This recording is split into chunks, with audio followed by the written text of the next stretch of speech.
Getting a business off the ground requires data-driven strategy and truly exceptional product. But entrepreneurs know there is a lot more to building a business than analytics and sleek design. We're interested in what makes founders tick, how they pivot to tackle the hard stuff, what keeps them up all night, and what keeps them going each day.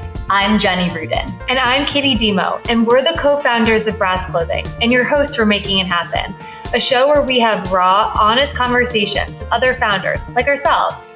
Join us for fly-on-the-wall access to intimate discussions about what it's really like to start, run, and grow a business. This is Making It Happen.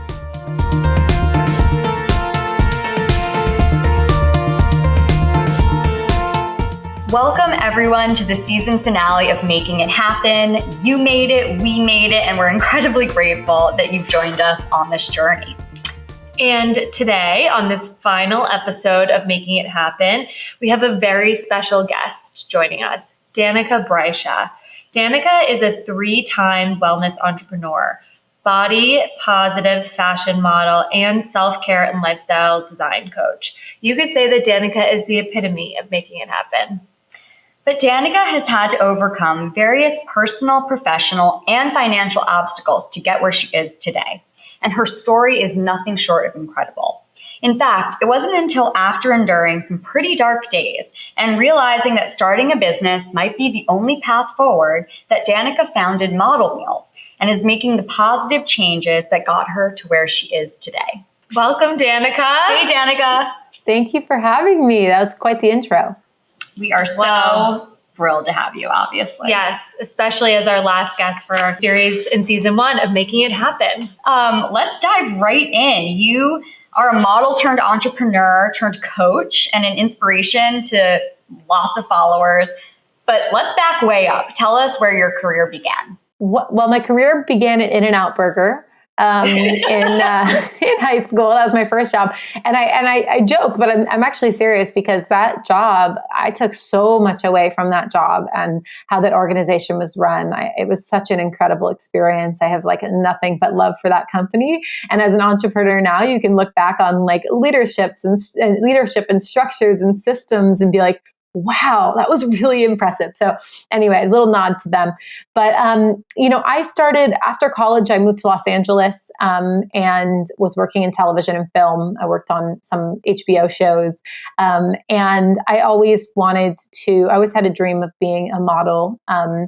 Probably because our culture told us for many, many years of our teen and childhood life that was what was important, was to be attractive, and that was the thing, So I think that got in my mind, and I was always a bigger girl, so I was really committed to my life goal of weight loss for much of my life, which led me into a lot of disordered eating and drug and alcohol use and just a lot of different things it was just not a good path for me, but the path that I thought would get me to achieve this dream of mine. And so when I was living in LA, I had done a lot of healing with that journey. It wasn't perfect, but I think I had started to find some self-love and relief. And I finally surrendered quite a bit and let myself just settle into my size. I wear about a size 14. And I was really quickly after that moment got approached by some modeling agents and signed as a model. And so signed with a modeling agency. And that really kicked off that piece of my career. And that was really like my first business was sort of started through that because it was, I incorporated, and that was when Danika Brysha Inc. And I started seeing myself more as a personal brand. And as we all know, with social media, everything is now having a personal brand is very important. And so that was really my first business. So I modeled for some time and then decided to move to New York. So I was in Los Angeles and I decided to move to New York City. That was in the very end of 2013. So in the very end of 2013, I moved from Los Angeles to New York City. I rented an RV and drove across the country with my 200-pound English Mastiff, Kingsley, who also lived in a studio apartment with me in New York. And I moved to New York because I had signed with Wilhelmina Models at the time, was my agency. And I just knew that was where you needed to be in the modeling world. And I actually don't know if I said this, but I signed as a plus size model. So this is really important because for me, to be able to model at the exact size that I was without having to try to lose weight or be someone that I wasn't was really an impactful moment in my life of just sort of realizing that, I struggled for a lot of years to try and be something that I wasn't. And when I finally just surrendered it to who I was, it was like, oh, the dream I wanted came true, and it's so much easier this way. So I moved to New York, and right around the same time I had, I'd kind of gotten into personal development. I'd kind of started learning a little bit more about nutrition and wellness, and I changed how I ate. I did something called the Whole30, and it transformed my life. I mean, I went from eating processed food and drinking a bunch of alcohol and just a lifestyle. It wasn't horrible, but it wasn't great. And I shifted it as really meant to be just for January of 2014, this like first official month I was living in New York. And I got sober, and that was big for me. And at the end of that month, I realized how powerful food was in terms of how my brain functioned and my awareness. And it was like this spiritual awakening and my energy and everything. And so I just thought to myself, now I know better. Like, know better, do better, right? And now I know better, and I deserve to live in this version of myself and not the foggy, tired one I had lived in before. Because I remember very specifically thinking, like, I have these big dreams for myself. I have these big goals, and I keep waking up and thinking that tomorrow I'm going to wake up and they're just going to happen. But I'm not changing anything about my day-to-day actions. And so this was a real catalyst. And so I just kind of stuck to that lifestyle, and I stayed sober, and I stayed kind of eating in this way. And then it led me into journaling and a lot of different self-care practices. And through this process, I was like really wellness focused, and I actually lost a bunch of weight. And so I lost I think it was about 40 pounds. And I lost all my modeling jobs because I wasn't big enough anymore. And so I went from making 6 figures as a plus size model to nothing overnight. So I was probably about 24 years old.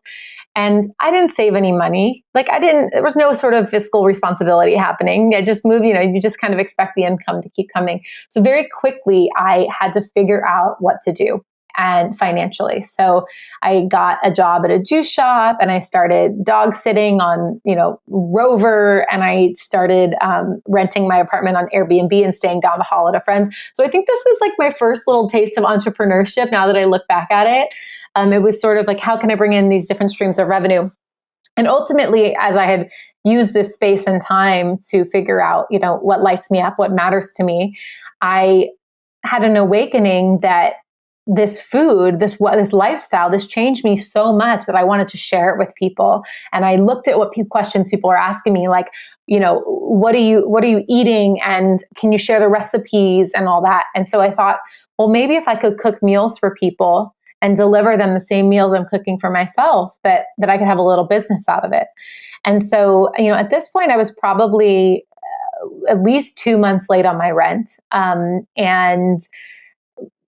had nothing, it was like I was overdrafting my account all the time. It was really, really stressful.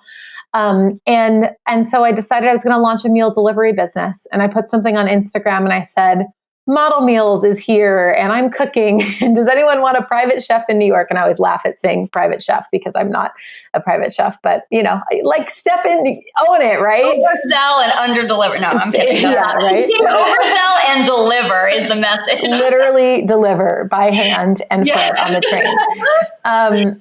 So that's what I did. And I had a few clients, and listen, everyone knows that's had a business. It's like, you don't strike it rich in the beginning. It's a lot. It takes quite some time to support yourself. So I was having fun, and I was loving the entrepreneur life, but I was probably losing money by doing this, and eventually got to the place where I had a pink slip on my door, and it was like, you got to pay your rent or get out of here. Like, you can't, this doesn't work. And I'd slowly gotten myself into quite a bit of debt, and I had to make the decision that something had to change, and made the decision to move back home to my parents' house in California and into their garage. And so I lived in their garage for 2 years when I was almost 30 years old, and built my company in that garage and launched it in California. And that was in 2015. And we actually, Model Meals just recently got acquired about a month ago by a public company, which is really exciting. I still run it. I'm still the CEO. It's just a really beautiful opportunity for us. So, from 2015 to 2021, over 6 years, we grew that business organically. And that was a really beautiful point for us to have that opportunity, because I know how hard how hard it was. So then, I kind of ran model meals over the last few years and rebuilt my modeling career, signed with IMG models. And, sort of through this process, what I learned, one of the things I learned actually while living in my parents' garage, I remember I had quite a few moments that were like, got down on my knees and prayed because there were no other options, like felt just like, and that was because I was really struggling with binge eating at the time. And so I decided to I realized that if I practice self-care, if I slept okay and I moved my body and I ate a certain way and maybe I journaled, that I was more likely to get to the end of the day and not binge. And so I created something and I called it my self-care checklist. And I just decided every day I'm going to check off these few things that help. And it really worked. It bridged this gap between knowledge and integration. And I created this thing called the self-care checklist. And slowly but surely, this self-care checklist sort of morphed into this really beautiful, elaborate sort of morning routine that involved manifestation and affirmations. I mean, I would write, almost every day for the last 7 years, I've written a future biography of myself. Danika Brysha is a best-selling author, motivational speaker. Like, what do I want people to say about me, even if I look at my physical surroundings and nothing represents that vision of the life that I'm going for. And so a lot of that work really helped. And I shared that journey as I sort of climbed my way out of debt.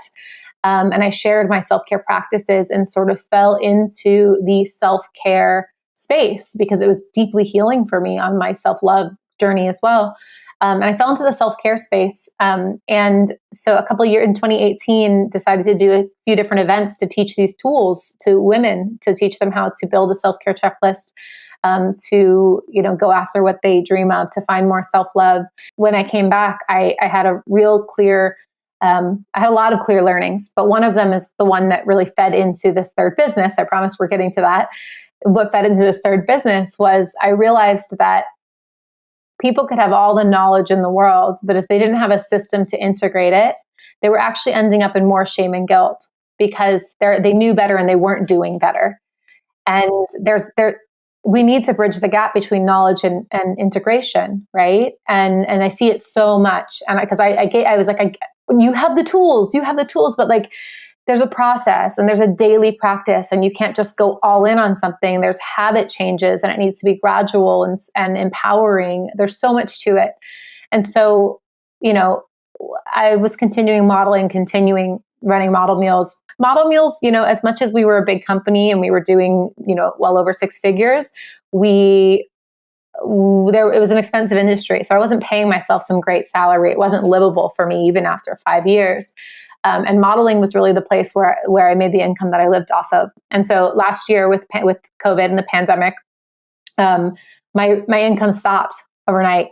But it was such a blessing because what it did was it forced me to birth this idea that I'd had for many, many years, was this idea of I want to take kind of what Peloton does for fitness and bring self-care into a daily practice, because we need to go to a spiritual, emotional, mental gym the same way we go to the physical gym, right? The same way we work out our physical body every day, or, every day is a loose term.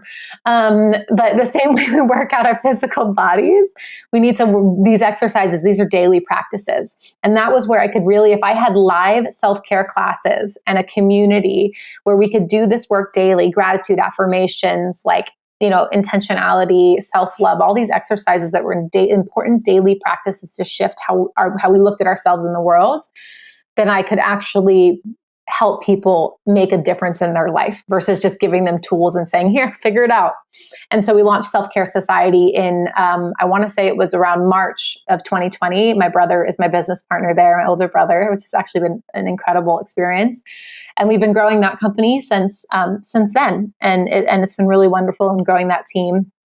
And I think the response has been really beautiful, and it's helped so many people through one of the hardest years of most people's lives. And you know what? I also just love how naturally your professional career and all of its facets sort of relate back to one another. I mean, yes. there's real continuity there, and obviously that underscores, it creates that arc of your journey and makes that make all the more sense. But it also shows how each business is really informed by true personal, authentic experience. Yes. It's not like you just, wanted to be an entrepreneur and said, let me come up with a great widget or some service that I think people need. You really drew from personal experience, which is awesome. Yeah. I mean, I think that that's the way to, I think if you don't come from personal experience or some sort of passion or some sort of something that really made a difference for you, I think it would be really hard to stay enthusiastic about something for long enough to run a successful business. I really do.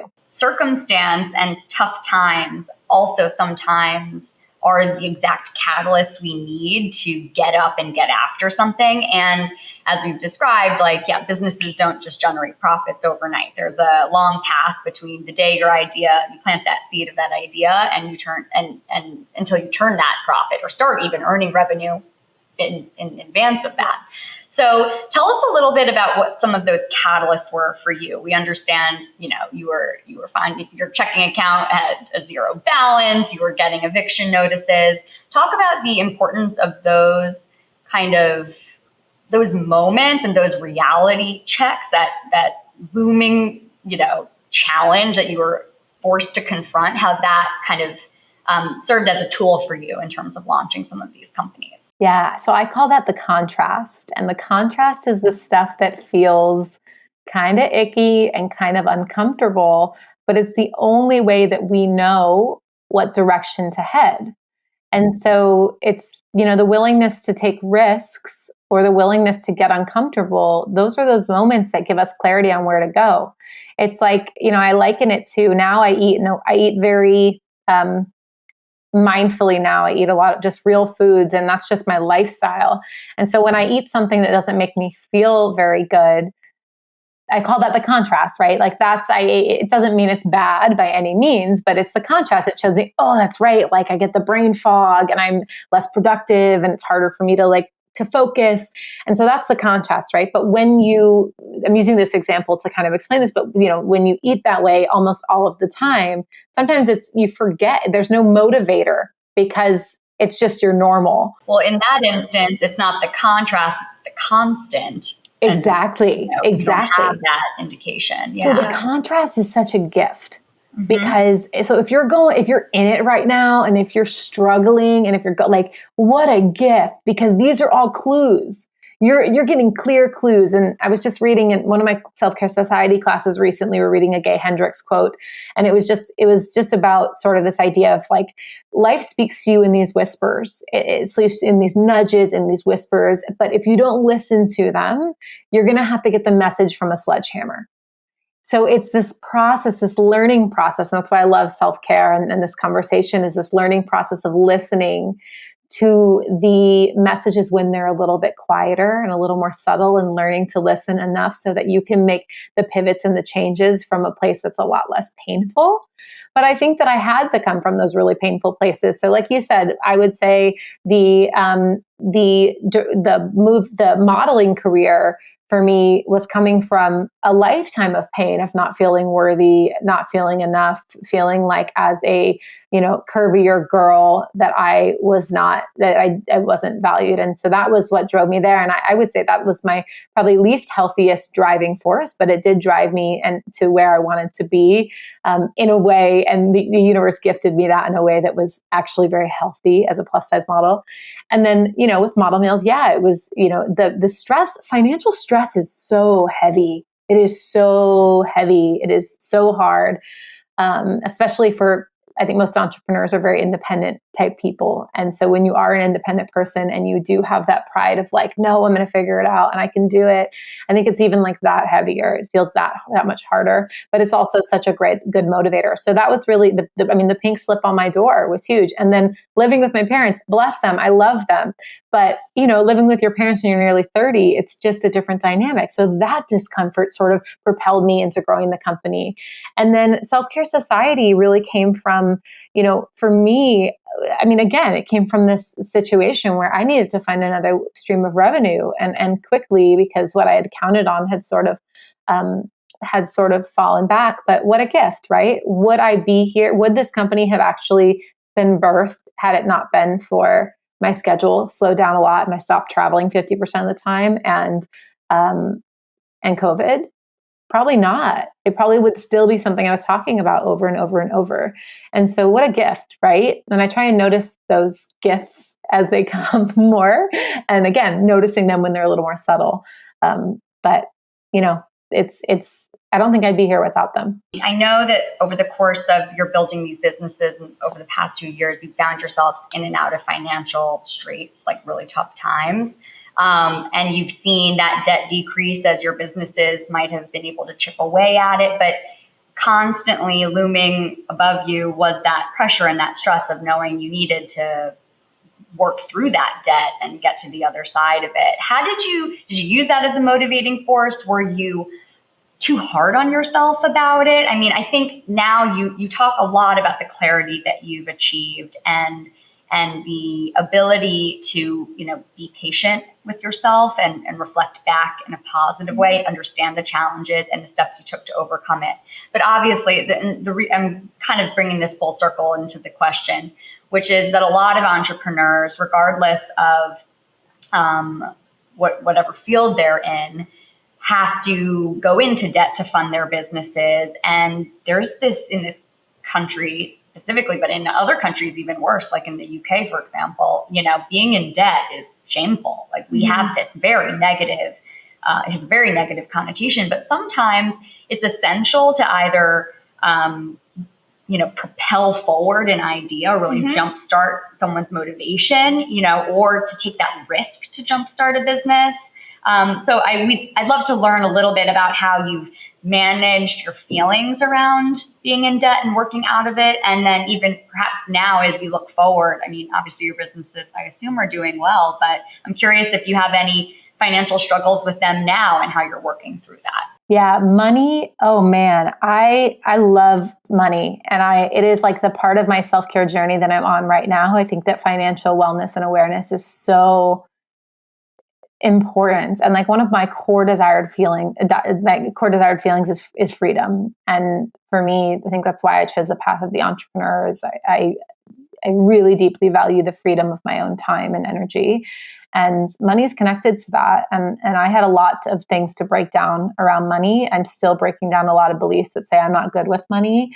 I was definitely very hard on myself. I have a lot of feelings about what we should learn in school. And one of them is, one of those things is about money. Like we don't learn anything. It's so crazy. And to be a child, essentially I was a kid at 21 years old making really good money, but I was a contractor. So no one told me I had about taxes and no one told me about, you just don't know until you learn. And it's okay. I had to learn the hard way.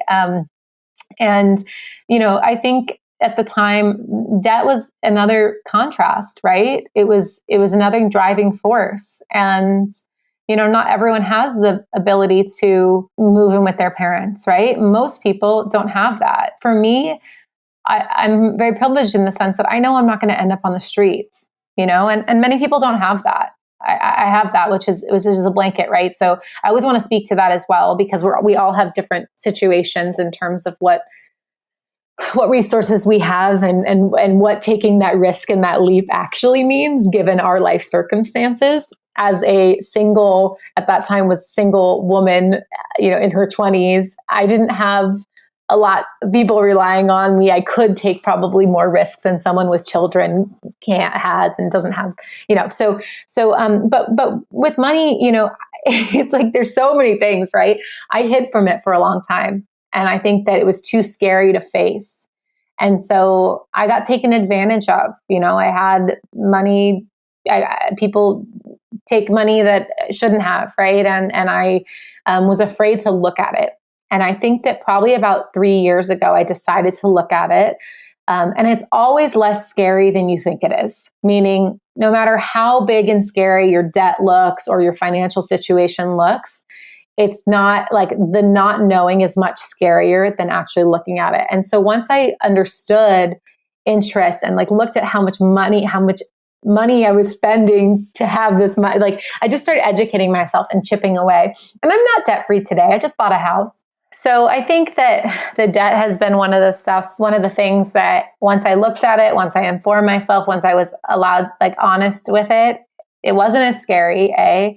And B, it allowed me to move forward more intentionally. I think it propelled me forward, and I'm not as scared of getting into debt anymore, though I will say personally, it's much easier to not be. And the more you understand money, you realize, oh, okay, like, wow, I'm costing myself a lot of money. So, but it is necessary for some people, and all industries are different. And I think that's really important. Obviously in fashion, there are upfront costs that you have to have, right?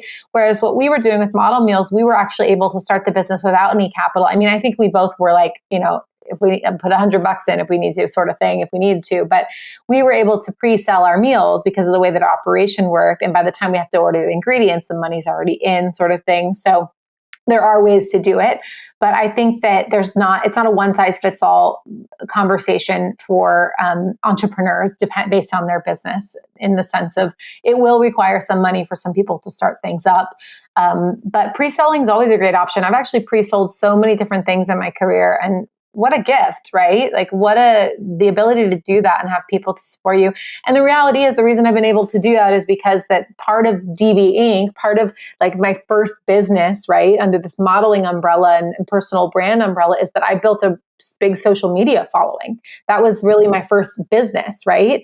So that has really afforded me the ability to, when I launch things, to have an audience who's already eager and excited and wants to support, which has also been a huge benefit.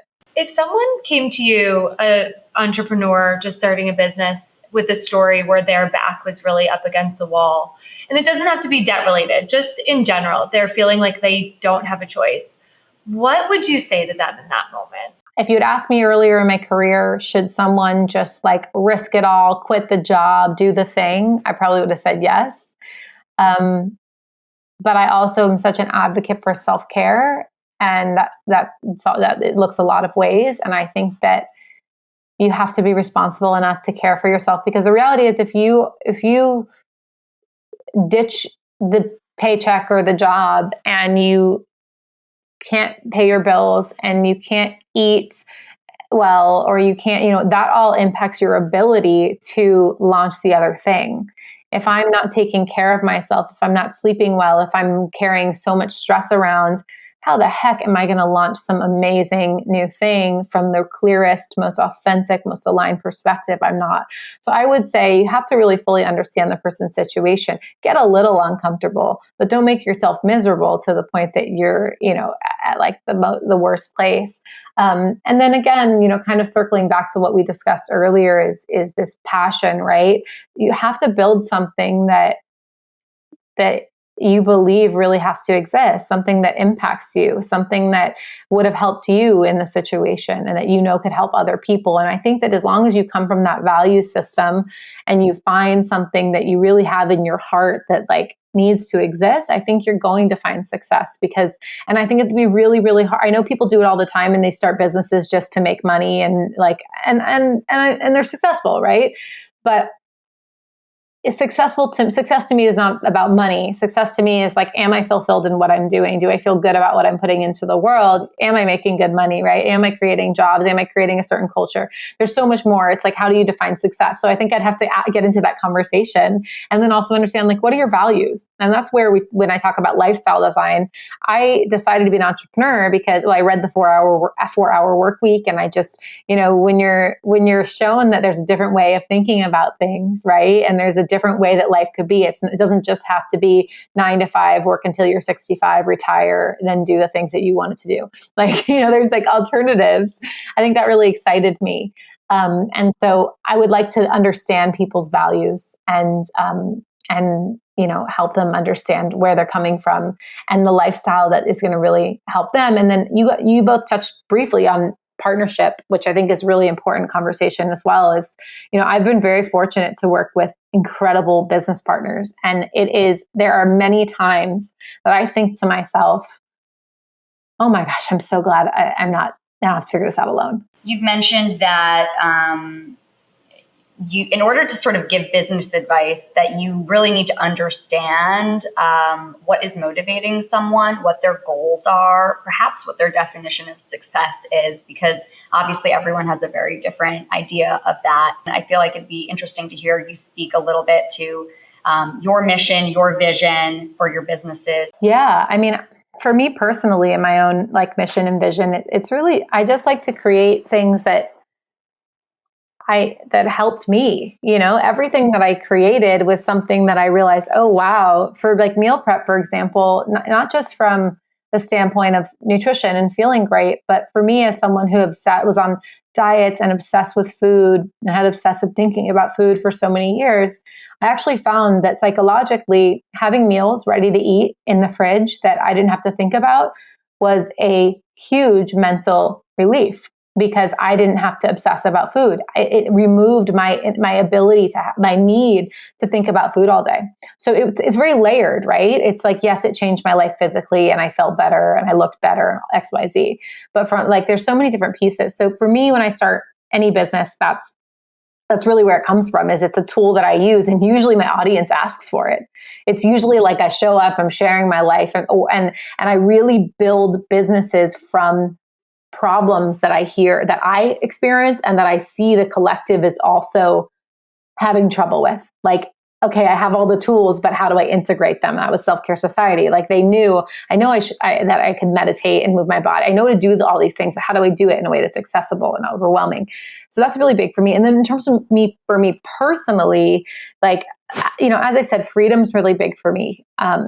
I really love freedom, and I really love living intuitively, and entrepreneurship awards me the ability to live intuitively. If I want to set my schedule a certain way, I can. If I want to, for example, I don't take meetings on Mondays and Thursdays because those are my focus work days.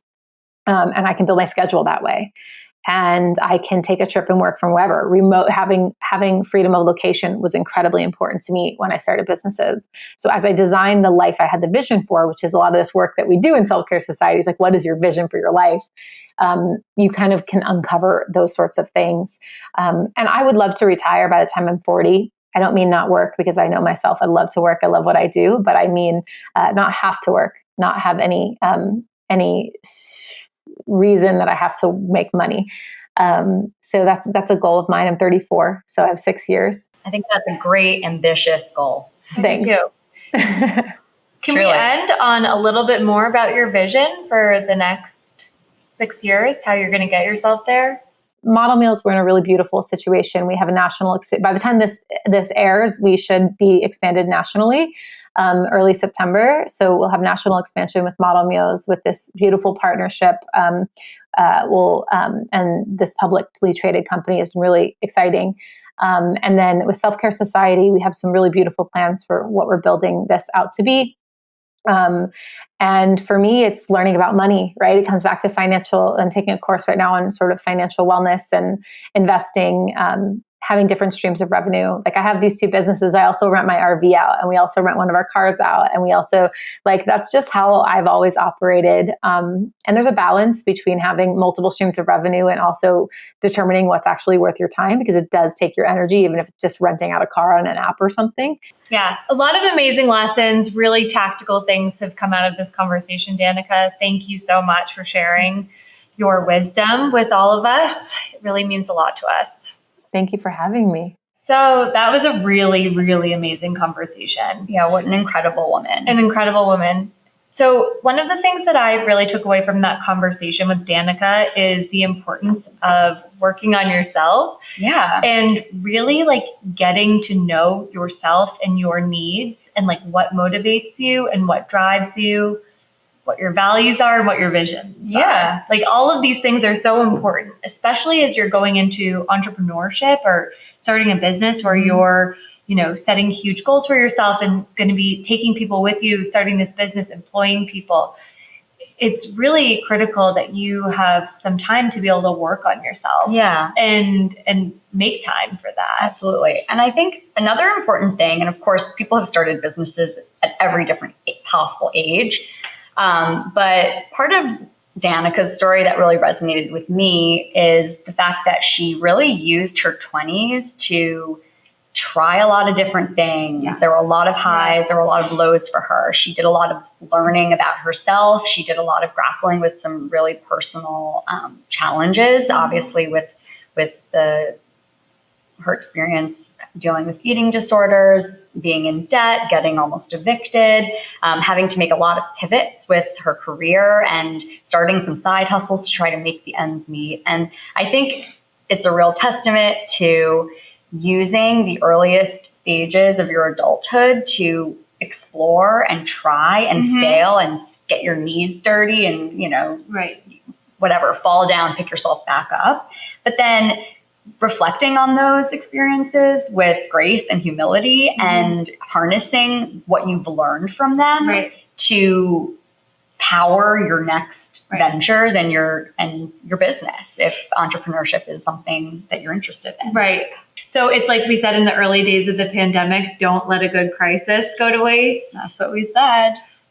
Those moments are the moments that you can really learn from yourself and really, like, it's a gift. Yeah. If you're able to get yourself out of it, it can be a gift, and it can be a lesson, a life lesson that will guide you and make you stronger. Absolutely. Yeah. Can't agree more. Every time I'm around Danika or hear Danika speak, I want to emulate that sense of awareness that she has about herself, that sense of calmness that she has about herself, even though she's been in some sticky situations, and not just being in debt in New York a while ago. Like, business presents itself with sticky situations all the time.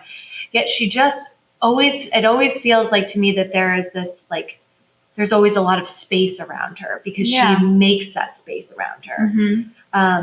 And that is so important. Yeah.